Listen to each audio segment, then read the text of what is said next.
వేళ్లపై లెక్క పెట్టగలిగే కొందరు మహావీరులు మాత్రమే చరిత్రను సృష్టిస్తారు. అలాంటి వీరుల కథలు మాత్రం ఏ పాఠ్య పుస్తకాల్లోనూ కనిపించవు. ఒకనాడు యావత్ దేశానికి సుపరిచితమైన చారిత్రక వీరుల పేర్లను కావాలనే కాలగర్భంలో కలిపేస్తూ ఉంటారు. అలాంటి కథే శంభాజీ మహారాజ్ జీవిత గాథ. నిజాయితీగా ఒకటి అడగాలనుకుంటున్నాను అంటూ మాజీ క్రికెటర్ ఆకాష్ చోప్రా ఒక ప్రశ్న సంధించారు. ఛావా సినిమా చూసొచ్చాక ఛత్రపతి శంభాజీ మహారాజు గురించి స్కూల్లో పాఠ్యాంశాల్లో ఎందుకు చెప్పలేదు, శంభాజీ జీవిత చరిత్రను ఎందుకని చరిత్ర పుస్తకాల్లో ప్రస్తావించలేదు అని క్వశ్చన్ చేశారు.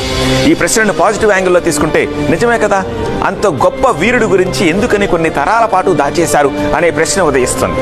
శంభాజీ కూడా శివాజీ స్థాయిలో వీరోచితంగా పోరాడిన యోధుడే, అందులో అనుమానమేం లేదు.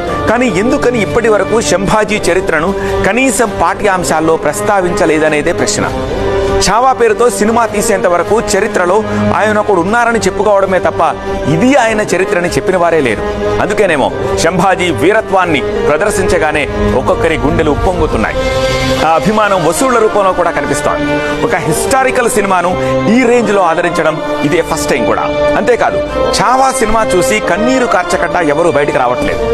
ఎండ్ కార్డు పడినా సరే జై భవానీ జై శివాజీ అంటూ పిడికిలి బిగించి చేతుల్ని గుండెలకు పెట్టి నినాదాలు చేస్తున్నారు.